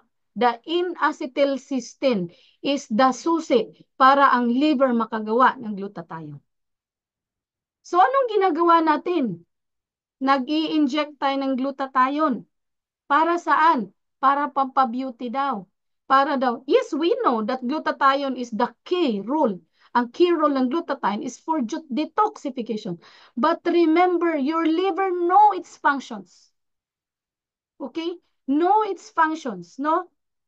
Every time na maglilinis, ma-detect nila ang dumi mo na blood. Pasok sa kanila. Why? Our liver it has 18 functions. Sinisegregate niya yung mga pumabit-bit ng dugo. Hoy, ikaw, chemical, ito magnesium na to, doon ka. Kasi may problema si muscles. Itong sodium na to, doon ka pumasok kasi may problema si ganito. The liver knows its functions. Pero anong ginawa natin? Nag-inject, nag-IV, tapos sasabihin natin, bakit inaalaw ng mga yan? Mga beauty, nag-i-inject. Ang tanong, sinabihan ba kayo ng nag-inject sa inyo kung paano mag-produce ang liver ng glutathione? They forgot that the liver need the key para makagawa pa rin siya ng sariling glutathione. Hindi mo kailangan i-overdose ang liver mo ng glutathione. Ulitin ko, magre-release ng glutathione ang liver, depende dun sa dugong pumapasok kung gaano ka-toxic, kung gaano karumi. Hindi siya basta-bastang magre-release. So the reason why, makikita nyo yung may problem sa hepatitis. Anong itsura nila? Jaundice or naninilaw ang mga skin, naninilaw ang sclera. Why? The liver has problem. Hindi siya makaka-release ng glutathione because lack of NAC, the N-acetylcysteine, and also the liver ay the blood. Pagdating kay spleen, sasabihin ng spleen, ops, ang dami mong red blood cells. There are a lot of people na sobrang taas ang red blood cells. And too much red blood cells, may mataas na bilirubin. Okay, that is component of the red blood cells, the bilirubin. Pagdating kay spleen, sasabihin ni spleen, balik ka muna kay liver. Lilinisin ka ni liver. And the liver has problem already. Too much bilirubin. Okay, hindi niya ngayon ba ma-stimulate ng maayos because hindi siya naka-release ng glutathione because due to the lack of N-acetylcysteine, that's why it manifests to the skin and the sclera. Kung anong kondisyon ng skin mo, it represent the condition of your liver. Okay? Sobrang pumuti ka dahil sa nag-overdose ka ng glutathione. So what will happen? Your liver does not perform its functions anymore because natutuwa ka na nag-i-inject ka ng nag-i-inject. Hindi na niya mariregulate yon. That's why too much overdose of glutathione from external source, kaya ka pumuti. Okay? And don't be happy. That is only temporary. Later on, you will develop hepatosis. Okay? Cyst from the liver. Okay? So be careful. Hindi po pwedeng maging kontento tayo kung ano ang built-in ng Diyos sa atin. Be glad. You are so unique. You are so special. Huwag nating i-alter ito. Gaya ng kalukuhang kwento. Maraming tao na nagpaparitoke. Nakiusap siya sa Lord. Lord, habain mo pa yung buhay ko sa mundong ito. Sabi ni Lord, okay lang, pabain natin. Ilan bang years gusto mo? Umabot ako ng 100 years. Si tuwang-tuwa na, granted, your wish granted. Kalukuhan lang tong kwento na to. Okay, tuwang-tuwa siya. So, ang ginawa niya, nagparitoke siya, lahat-lahat ginawa niya. Tapos, pag-uwi niya, one time, umuwi siya sa bahay nila. Tumawid siya sa kalsada. Nasagasaan. So, namatay. So, nung namatay siya, sumarap siya kay Lord. Lord, sabi mo, granted yung wish ko na hanggang 100 years. Bakit ako namatay? Alam mo, sinabihan siya ng Lord, ay, ikaw ba yan? And result, hindi na siya nakilala. Ang ibig kong sabihin dito, be content of who you are. You are especially made by God. Diba? Nung kinreate niya tayo, kung gaano kanya kamahal, kawangis ka, pero sinira mo, ininsulto mo siya. Isabihin natin, ito na yung trend ngayon. Hindi ka masaya sa ginawa ng Diyos sa'yo. May pananagutan ka. Okay? So, pituitary adenomas are tumors that occur in the pituitary gland and account for about 15% of intracranial neoplasm. Pag sinabing intracranial neoplasm, from the word neoplasm, this is the beginning of the formations of cancer cells leading to tumors. Okay? Pag nabasa niyo yung neoplasm, this is the beginning of the formations of cancer cells leading to tumor. Okay. Prolactinomas are the most common type of pituitary tumor. It secretes prolactin, acidophilic galactorrhea, hypogonadism, amenorrhea, infertility, and impotence. All right. Because of low prolactin, okay, dumadating sa time, too much, marami kasi tayong ginagawa, no? For example, yung mga kababaihan, laging sinubstitute into formulas, yung mga baby. Enough naman yung milk, pero gusto nila na talagang social kasi ang formula. Anong gatas ng anak mo? Ay ano? Is 26. Ano pa? Yung gain, o kung ano-ano pang pangalan ng gatas. Social, di ba? But they forgot, it has big functions doon sa especially sa leading to breast tumors. Kaya nga nagkaroon ng breast tumors yan because the prolactin, the oxytocin is not being stimulated. Na-stop. Okay. When you stop breastfeeding your baby, yung prolactin ay hindi po yan na-stimulate. And then later on, the pituitary gland is at stake. That's why it can lead to pituitary tumor. See, it secretes prolactin acidophilic. Nagiging acids yung prolactin because nag-stop ka during breastfeeding. Pag may baby ka, ini-stop mo. So, hindi siya na-stimulate. Let your pituitary gland command itself to stop. No? Kailan ba siya nag-stop? Like for example ako, umabot ako ng ilang months? Kasi hindi ako nagsisikret ng milk. Hirap na hirap po ako during that time. Okay? And then, the, yung ating, yung doctor namin, inano ako ng gamot as a substitute, pero hindi ko ginawa yun. Hindi ko ininom. Ang ginawa ko, nasa Mindanao kami, kumain ako ng malunggay. Because malunggay has a chemical, it is alkaline, that stimulates the release of prolactin hormones, lalo na sa mga mother na bagong panganak. Malunggay ay merong ginagawa in stimulation of prolactin hormones para yung baby mas magiging healthy. Okay? Kasi nakuha nila yung pinaka-antibodies, the strong immune protections, no? Yung antibodies. Yung antibodies yan, passive antibody from the mother. Yan ang hindi natin, we cannot deny the power of a mother, breastfeeding mother. Pinapasa sa mga anak, sa mga anak, sa mga anak. We cannot deny. That is the miracle na ginawa ng Diyos sa atin. So thyroid hormone, nasabi ko na to, nagre-release yan ng thyroid stimulating hormones. Ang kaniyang responsible siya sa metabolism and also the heartbeat, no? Kung hyper and hypo. Okay, pag hyper, everything speeds up. Pag hypo, everything slows down. Okay, so ito yung trabaho. Kaya pagdating sa ating weight, we need to consider the thyroid stimulating hormone released from our thyroid gland. Okay, so thyroid gland, the largest endocrine gland in humans. Malaki po siya. Siya ang pinakamalaking endocrine gland.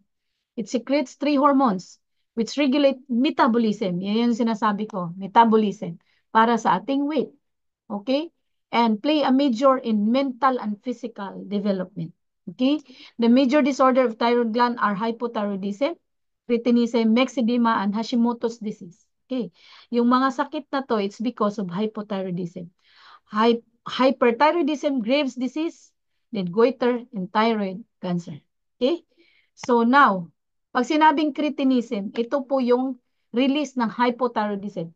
Very low, no? Very low yung thyroxine released from our thyroid gland can lead to this kind of disorder. Pag sinabing cretinism, ganito itsura. So at least ngayon alam niyo na, kaya pala, Di ba sinabi ko kanina, lumalaki yung jaw, parang ape ang magiging itsura. Lumalaki yung mga dito, yung mga sa noo. Okay. Condition of severely stunned physical and mental growth. Delayed yung mental growth o yung mental activity, napaka-delayed. Symptoms, patient is dwarf with severe mental defect, coarse dry skin, ganyan, parang babalat-balat. Deficient hair and teeth. Wala silang ganong teeth, hindi nagdi-develop. Retarded skeletal growth, hindi, kaya nagiging dwarf sila. Then reduced BMR. Okay? Myxedema. Because of hypothyroidism, diminished production of thyroxine, condition is called myxedema as a gelatinous mixture of mucoprotein and extracellular fluid is deposited in the intracellular space sa cell na ito, specifically in dermal connective tissue giving to edematous appearance. Yung parang lumulubo, yung mga mukha, lumulubo yung mga dito lahat. Edematous. Rate of metabolism in all tissues is decreased to half. Talagang mabagal metabolism. Extremely lethargic and mentally sluggish. Low BMR and pulse rate. Okay? Dry skin and coarse hair. Yung parang, ang tawag ng coarse hair, yung parang sabog-sabog. In some cases, face may become puffy. Sex functions are depressed. That's why hypothyroidism, yung sex functions ay talagang napakahirap. Okay? Hindi po yan sasabihin natin, ay kasi matanda na. No. Meron pong functions, meron pong trabaho ang ating thyroxine. So yan yung tinatawag na mixed edema. Parang elephantiasis ang itsura. Okay. Makikita kayong ganyan na mga paa, mga ganyan itsura. Yan yung mixed edema. Ang cause yan ay may endocrine disorder, particularly the thyroid hormone, hypothyroidism. Okay? Akala natin hypothyroidism, yung lumalaki lang yung mamata. No. Too much.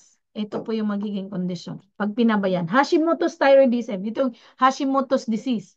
Ito yun. Ang tawag dyan ay Hashimoto's. Yung lumalaki is the inflammation of thyroid gland. It is an autoimmune disorder. Pag sinabing autoimmune, wala pong gamot. Wherein the antibodies attack the thyroid gland.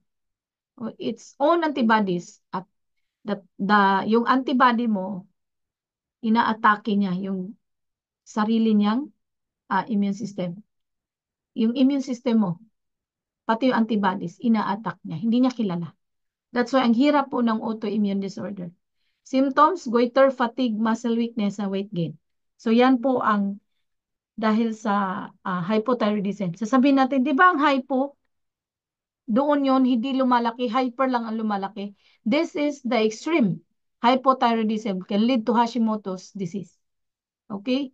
Akala natin yung sa loob, pag hypo, sa loob lang lumalaki. It might lead to this kind of condition and that is what we call the Hashimoto's disease. Okay? And Graves' disease. Pag sinabing Graves' disease, is nakakatakot na grave, from the graves. Okay. Is an autoimmune disease wherein thyroid is overactive, producing an excessive amount of thyroid hormones. Ito namang Graves' disease, sobra. Ito yung hyperthyroidism.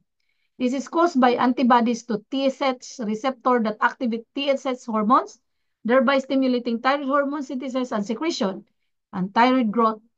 Thyroid growth. Ayan, kaya lumalaki yun dito. Sa mga, ang tawag dyan sa hyperthyroidism na palaging lumalaki na, yan ay Graves' disease. Sabihin natin, nakakalito naman, ang akala natin ang Hashimoto's disease ay, ang hypothyroidism malaki ay sa ilalim lang. Hindi po. Ayan o, hypothyroidism. Kailangan i-check po talaga. Hindi porket hypo yan, ay wala kang makikitang lump. Okay. Kapag hypothyroidism na lumaki dito, ang tawag dyan ay Hashimoto. Kapag ang hyperthyroidism palaging malaki dito, ang tawag dyan ay Graves' disease. Okay, Graves' disease. Ito yun. Eyes may look enlarged because the eye muscles swell and push the eye forward. Lumalaki yung mga mata. Weight loss in spite of increased appetite because of everything speeds up. Also the metabolism. Kaya kahit pakainin mo ng pakainin, hindi yan tataba. Increase in BMR. Body mass rate. So, ito yung tinatawag ay Graves' disease. May nakita na po pa. Ang tawag yan exophthalmos, yung lumuluwa. Okay, kasi nagsiswell po yung sa eyes because of too much thyroxine hormone secretes from the thyroid gland. So, goiter. It is a swelling in the thyroid gland which can lead to swelling of the neck and larynx. Pag sinabing goiter, ngayon maintindihan nyo na. Pag sinabing goiter, kasali na po ang thyroid, ang neck at pati yung larynx, pati yung voice box. Okay, kaya affected na po yung voice box, kaya pag nagsasalita yan, parang iba na. Halos parang nasa ilalim na yung boses. Because ang goiter ay, akala natin, ay goiter, goiter. Pareho lang sa hyper and hypo. No. Goiter, kasali na ang larynx, pati ang voice box. Yun na, voice box, nandyan po sa larynx. Goiter usually occurs when the thyroid gland is not functioning properly. Okay? Pag ang T-sets, T3, T4, nagkaganda, gula-gulantang, can lead to goiter. Worldwide, the most common cause of goiter is iodine deficiency. Okay? So, iodine deficiency, isa po yan sa nagiging cause kung bakit may goiter. Kapag ang iodine mo ay nagkaroon na ng depletion. Okay? So, nag-deficient na. That's why can lead to goiter. Okay? So, kaya marami pong nagsasabi, bakit yung ano ko, yung, like for example, yung mother-in-law ko, si mother ni Michael, malapit sila sa dagat, kain sila ng mga seafoods. Di ba ang seafoods is rich in iodine? Bakit nagkaroon siya ng issue ng hypothyroidism? Now, you must understand the hypo, the hyper, and the goiter is totally different. Okay? Tingnan mo, yung mother-in-law ko, palaging kain ng seafood, so rich in iodine. So, hindi siya nagkaroon ng goiter, but nagkaroon siya ng hypothyroidism. The thyroid itself, deficient ang pag-release ng thyroxine. Okay? The goiter, nagkaroon ng deficiency ng iodine.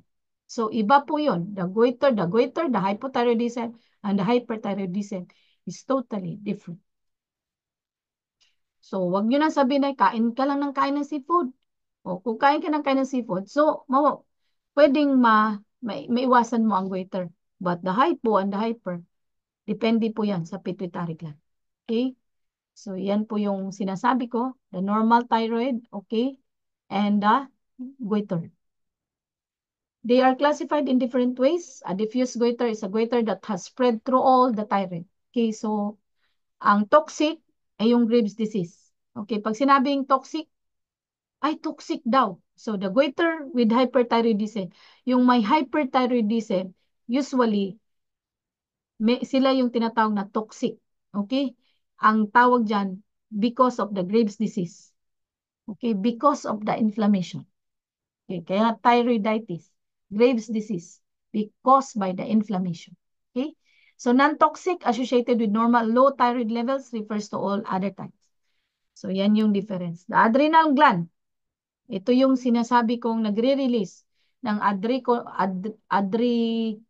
adrenocorticotropic hormones, the ACTH, that is usually released by the adrenal gland during emergency, okay? And during stressful situations, nagre-release yung ating adrenaline or the cortisol due to the ACTH command from the pituitary gland. Ang trabaho nun para ma-alert ka during emergency. Ang trabaho nun para, yan yung emergency hormones. Isipin natin, grabe ang Lord. Hindi niya tayo hayaan during emergency na kainin ka lang ng apoy, no? Hindi ka na makatakbo. Magugulat ka during sunog. Kaya mong buhatin 10 anak mo. Yan ang miracle na hindi natin matatawaran, no? And sabi ko nga, there are positive stress. Cortisol released by our adrenal gland through the adrenocorticotropic hormones. Magpasalamat tayo dyan. Why? During stressful moments, ang dami-daming problema. Ibinabagyo tayo ng problema. But thank you, Lord, sa adrenal gland. Nakayanan namin lahat. We can still stand. Despite of the storms no, na hinaharap natin. magiging thankful tayo sa ating hormones. Thank you ha, nakayanan pa namin. Okay? So, hindi lahat ng stress hormones ay nakakasama sa atin. Ulitin natin, there are positive and negative hormones released by our adrenal gland. Kaya tingnan mo, kapag nagugulat ka or natatakot ka, mamaya ihi ka ng ihi. Di ba? Ay, teka lang, lalo na pag tinawag ka na ikaw mag-speak in front of many people, magugulat ka. Bakit ka ihi ng ihi? Balik ka ng balik sa CR. Para kang because of anxiety, because your adrenal gland, nag-a-activate na po siya ng adrenocorticotropic hormone na kaya pag mabilis na ang stimulations, ihi ka ng ihi. Kaya tingnan mo yung iba sa sobrang takot na iihi because of the cortisol. Sobrang saya na iihi because of the cortisol. Release from the pituitary gland na stimulate yung ating adrenaline. Okay? So, ito yung trabaho ng Lord. Sana ma-amaze po tayo. Okay? So, also called the suprarenal gland. Okay?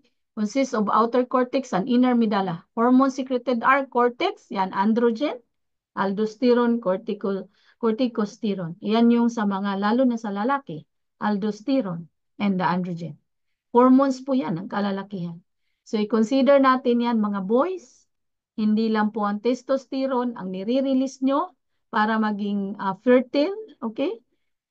Because of infertility or kung ano pa man, okay, we need to consider the ACTH, the adrenocorticotropic hormone released from the adrenal gland, command by the pituitary gland, no? So, the medulla, epinephrine, and norepinephrine. Ano ba yung medulla? Si medulla, part of our brain, nire-release na ng epinephrine, norepinephrine, kung bakit tayo nakakaramdam ng sakit. Yan yung mga hormones kung bakit tayo nakakaramdam ng sobrang painful. Yan yung hormones kung saan hindi tayo hinahayaan na mapaso ng Lord. Okay? Alam mo na mainit. Minsan ang kulit natin. Sige nga, hawakan mo nga kung mainit. Okay? Because of the medulla, the epinephrine and norepinephrine. Actually, epinephrine and norepinephrine, delikado to pag sobra. Why? Too much pain ang mararamdaman natin. Pero ang trabaho, ang positive part nito, hindi tayo hinahayaan na masunog, hindi tayo hinahayaan na mapaso. Pag hinawakan mo yan, ay mainit. Eh kung wala kang epinephrine nor epinephrine, hindi mo i-release yung kamay mo. Hayaan mo siyang mapaso. Magpasalamat ka kapag naramdaman ang inis. So that is the functions of the medulla. Release na yung mga hormones.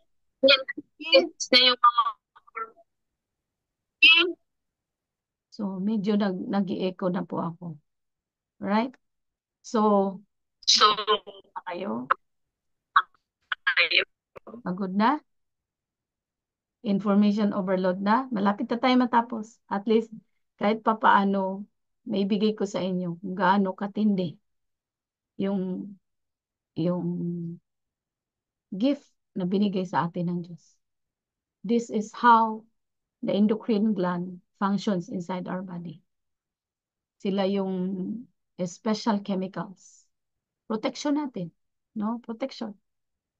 At hindi rin makakaramdam tayo ng yung emotions natin. Lahat hindi natin maramdaman yun without the endocrine gland. Okay? Major disorders, Cushing syndrome.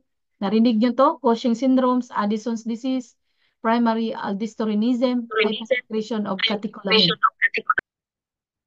Nag-e-echo na ako. Right? So, Cushing syndrome, ito po yung mga baby na may Cushing syndrome. Ang problema nito ay yung ating tinatawag na adrenocorticotropic hormone too much. Okay? So, a tumor in the pituitary gland, produces large amount of ACTH, adrenocorticotropic hormone, which is in turn elevates cortisol. So, sobra-sobra. Kaya huwag tayong sobra-sobrang pa-stress. Magiging ganito itsura natin. Too much secretions of ACTH, no? From our adrenal gland. Ganito magiging itsura natin. Too much, uncontrolled. It can usually be cured by surgery. Okay, symptoms, central obesity, moon face. Ang tawag yan ay hyperhidrosis. Yung sinabing hyperhidrosis, yung laging yung kamay, tumutulo na yung pawis, paa, pinapawisan, palaging basa. Ang tawag dyan ay hyperhidrosis. Ang problema dyan, too much ECTH secretions from the adrenal gland. So, yung iba, binabalot na yung kamay, hindi po ganun kadali yan. Sabi na, ay, nakakagaling ba? Lagyan mo ng pulbo o lagyan mo powder. You better check your ECTH na nire-release ng adrenaline. Baka, tapos pag na-stress yan sila, lalo yang magtutubig. Okay. Kasi nga, nandun yan sa hyperhidrosis. Nandoon ang stress hormones sa adrenaline. So, hindi talaga pwede ma-stress yung mga ganyan dahil lalong tutulo yung mga pawis sa paa at kamay. Growth of fat pads along the collarbone and in the back of the neck. Yung malalaki dito at saka dito. Purple or red stray. Weight gains in Cushing syndrome. Stretches the skin, which is thin and weakened. So ito yun. Causing it to hemorrhage. Yung iba pumuputok-putok na. On the trunk, buttocks, arm, legs, and breast, proximal muscles weakness, hips, and shoulder. Kaya iba dito hindi nakakatayo. Yan. Addison's disease. Okay. Yung Addison's disease is named after Dr. Thomas Edison. Sino ba yung si Thomas Edison? Siya yung gumawa siya yung sino si Thomas Edison? Bento na Siya nag-imbento ng, ilaw. very good. Kaya nga umiilaw din yung skin. Okay, kaya siya po ang naka-discover niyan, si Dr. Thomas Addison. Okay, si Addison. Hindi yun Edison, Addison. Iba po yung It is a rare endocrine disorder wherein the glands in the adrenal glands produce insufficient steroid hormones. Yung tinatawag na glucocorticoids and often mineralocorticoids. Okay. Yan yung mga steroids hormones na ginagamit during ang trabaho ng steroid ay pakalmahin yung sobrang taas ng immune system. Ang autoimmune disease, pag sinabing autoimmune disease, sobrang taas ng immune system. Minsan natutuwa ako dun sa iba. Kailangan pataasin natin ng pataasin. Palakasin natin ng palakasin yung ating immune system. Kailangan mataas ang immune system. Alam, matakot ka. Pag sumobrang taas ang immune system, you will fall to autoimmune disease. Ang taong may autoimmune disease, sobrang taas ng immune system. Be careful dun sa sinasabi mo, kailangan pataasin natin. Itong produktong ito, naku, talagang tataas ang inyong immune system. Matakot ka pag sobrang taas immune system mo. Ibig sabihin, ikaw ay may autoimmune disease. Anong trabaho ng steroid hormones? Kinokontrol niya, dinidisiplina niya yung immune system mo. Dahil sobra na niyang kulit ang trabaho ng steroid. Kaya nga ang may autoimmune disease, yung sobrang taas ng inflammation, sinasaksakan niya ng steroid hormones para pakalmahin yung activity ng immune system mo. That is the functions of glucocorticoids and mineralocorticoids. So, low blood pressure, darkening hyperpigmentation of the skin. Okay. Yang ganyan, nakala natin yung, anong tawag yan? Yung meron taong ganyan na patsi-patsi yung, kalimutan ko. Hindi na pumapasok sa utak ko. Yung, pati ako naging loading na. Yung vitiligo. Okay. Akala natin vitiligo yan. May problema ka.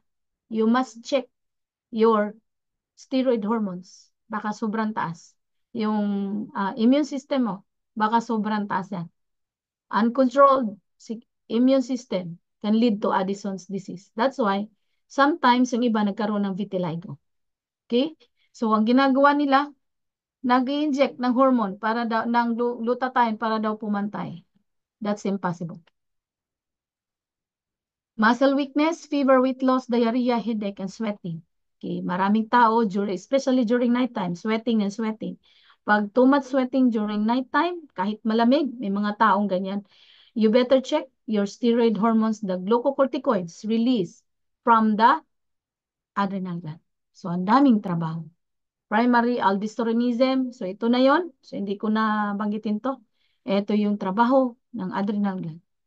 Marami pong trabaho ang adrenal gland natin. Kaya ingatan natin yung ating kidney. Hypersecretion of catecholamine. Ano naman to si catecholamine? Ngayon nyo lang ba narinig ito? Are group of biogenic amines that are neutral transmitters. Ito yung sinasabi ko sa inyo. Magkaiba ang transmitter, magkaiba po ang hormones. Ang hormones, ang pinaka-fast, ang transmitter ay pwede mong ikuman. Oops, teka lang. Include dopamine. Dopamine is a hormone for excitability. A hormone for, ito yung dopamine, no? Especially kapag nakadrugs ka. Okay. High, feeling high.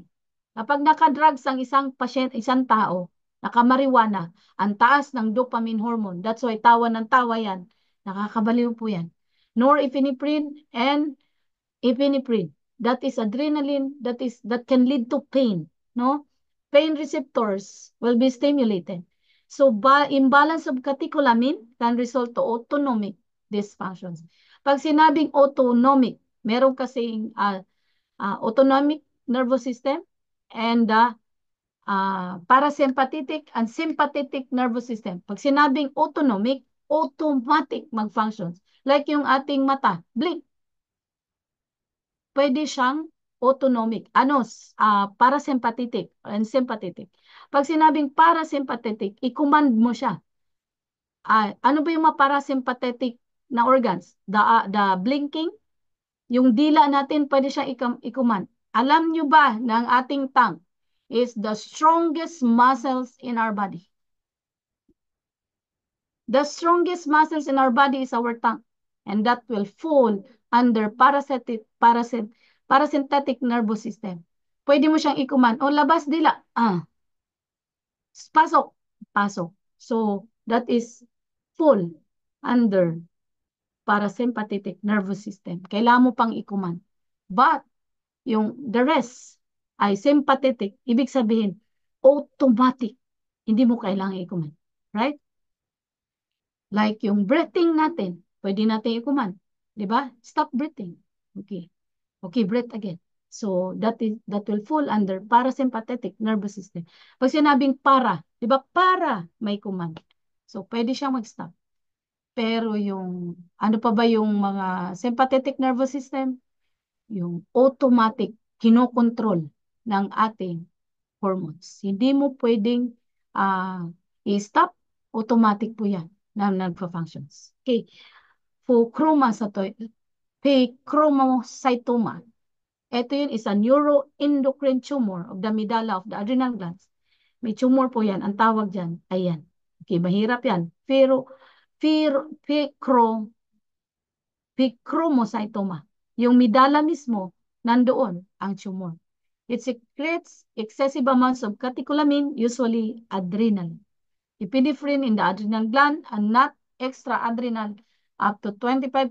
Pheochromocytomas may be familiar. Okay? So, symptoms, skin sensations. Okay? Yung iba, skin sensations. Kunting ano lang, ang sakit. Sakit. Meron ka bang may taong nakalabit mo lang, aray. Diba? So, meron siyang problema niyan. Okay, maybe in the medulla. Okay, so flank pain, palaging masakit dito sa flank, elevated heart rate. So lahat po yan, inhibition of glucose uptake by muscle cells. So anxiety often resembling of the panic attack. Yung mga may panic attack. Yung may anxiety, palaging may anxiety. May problem ka sa medulla. Too much secretions of epinephrine can lead to anxiety at may panic attack. So kapag yung panic attack, meron kang ganyang symptoms, it means you have problem in your pituitary gland, especially the medulla. Right? So, pancreas, nasabi ko na to kanina. Second largest organ, ang pinakaunang malaki, the thyroid gland. And second gland is the pancreas. So, nasabi ko na to kanina. Ang pancreatitis. Again, si pancreas, okay. Remember si pancreas, kapag nagkaroon ng problema pancreatitis, okay, or pancreatic cancer, remember, only 5% chance to live yung patient na magkaroon nito. Alright? So, careful. Be careful. Too much intake of fats or too much drinking of hard alcohols. So, be careful. Ayan, yung pancreatitis. Hindi po biro ang pancreatitis, ha? Extreme pain ang maranasan ng isang pasyente. And again, kapag nagkaroon ng problem ang pancreas, only 5% chance to live. Ayan. It is a malignant neoplasm of the pancreas. It is also called the silent killer. Kung ang alam natin, ang hypertension, ang silent killer, mas grabe po ang pancreatic cancer.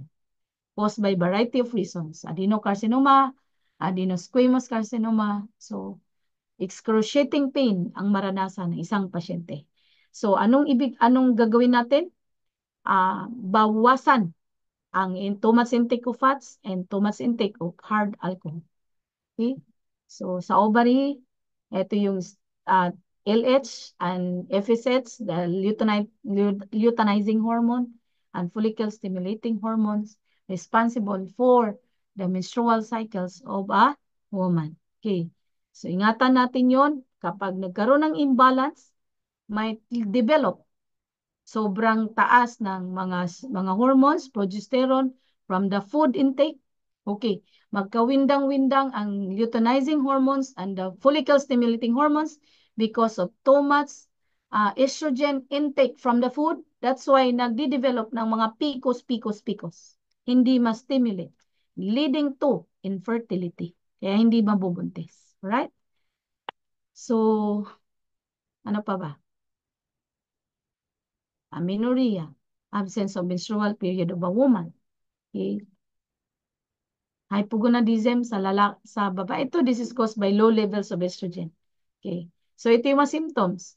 Irritability. Pag sobrang bagsak ng estrogen, irritable, aggressive isang babae, infertility, loss of failure to develop menstruation, loss of body hair, loss of bone mass, heart disease, sleep disturbances, urinary bladder discomfort, shrinking of breast. Kaya yung iba, sabi, hindi nakakatulog, ang hirap matulog, minom na ako ng melatonin, hindi pa rin. You better check your estrogen level because low level of estrogen can lead to sleep disturbances. So, polycystic ovary, ito yung PCOS, tinatawag ko. Ibig sabihin, the luteinizing hormone and the follicle stimulating hormones regulated by our anterior pituitary gland, nagkaroon ng problema, yung secretions. Okay? That's why can lead to polycystic ovary. Kasi sinamahan pa ng maraming estrogen component from the food intake. Okay? So, yan po yan. Ayan o. Ganyan ang polycystic ovarian cyst. Sa lalaki naman, nagkakaroon din po ng testicle is a generative gland in animals, not only to human, no? Is to produce spermatozoa to secrete male hormones, sex hormones, produced in the testosterone. So, yan, hypogonadism, pag bumagsak ang testosterone. Okay. So, ito po yung erectile dysfunction, pag bumagsak, okay, diabetic kasi ako eh. Kaya isa po sa factor yon yung erectile dysfunction. But again, go back to the hypogonadism, yung iyong testosterone. Okay. So, malaking functions ang hormone sa ating katawan. Okay. So, yan po ang mga symptoms. Yan. Enlarged male breast tissue. Nakikita mo pag sobrang, tingnan mo yung iba na nag-i-inject ng estrogen. Instead na testosterone. Estrogen is for women only. Okay? Kinrate ng Lord yan na ang babae mag-release ng estrogen and progesterone. Ang lalaki mag-release ng testosterone through aldosterone. Pero ang ginawa natin ngayon, inalter na naman natin. Nag-i-inject tayo ng kung ano-anong estrogen para lumaki ang breast at para lumaki ang balakang. Kaya nagmumukhang babae. See? So, deceiving. Okay. So, ingat po tayo. Hindi tayo kinrate ng Lord ng ganun. Ha? Okay, so be content kung ano tayo ginawa. Testicular cancers, later on.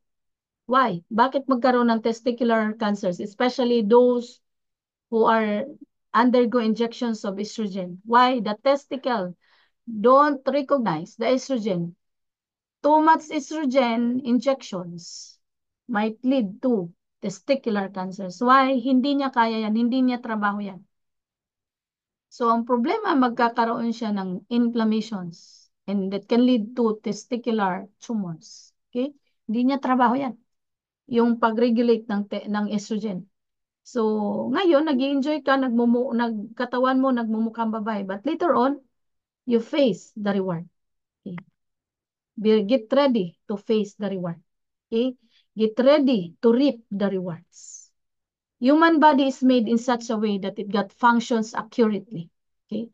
Gusto kong i-analyze natin to.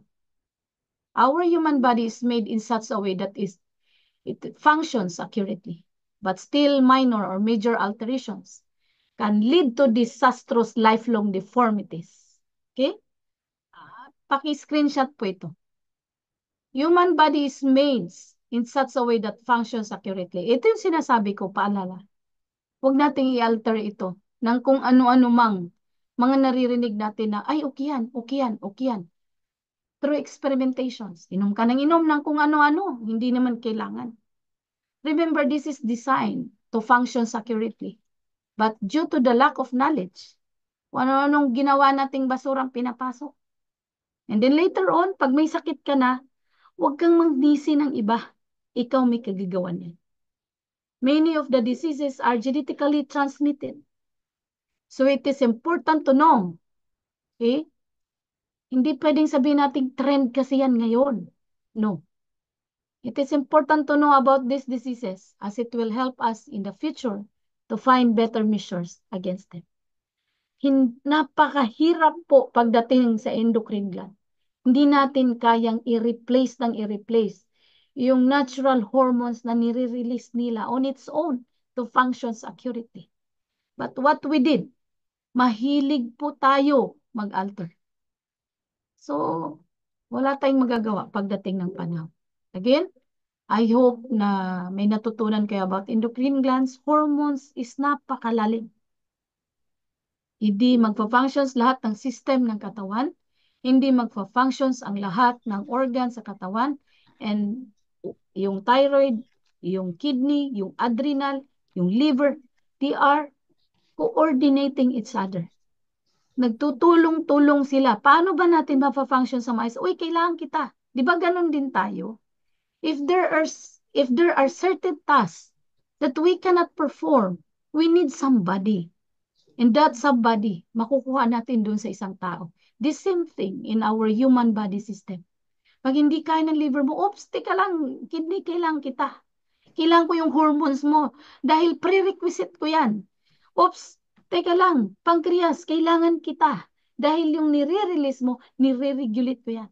Mahilig tayong mag-experiment. But I cannot blame you because you did not study about how the body performs its accurately on its own functions. I cannot blame you. So tonight, kung ano yung nasi-share ko sa inyo during health talk, please, huwag yung kalimutan ito. Because this is the key in order for us para ma-achieve yung tinatawag na healing and optimum health. Okay? I hope may nabigay po ako sa inyong kaalaman na impart sa inyo. And again, tonight, do not forget to thank God. He created us so amazing and unique. Maraming salamat.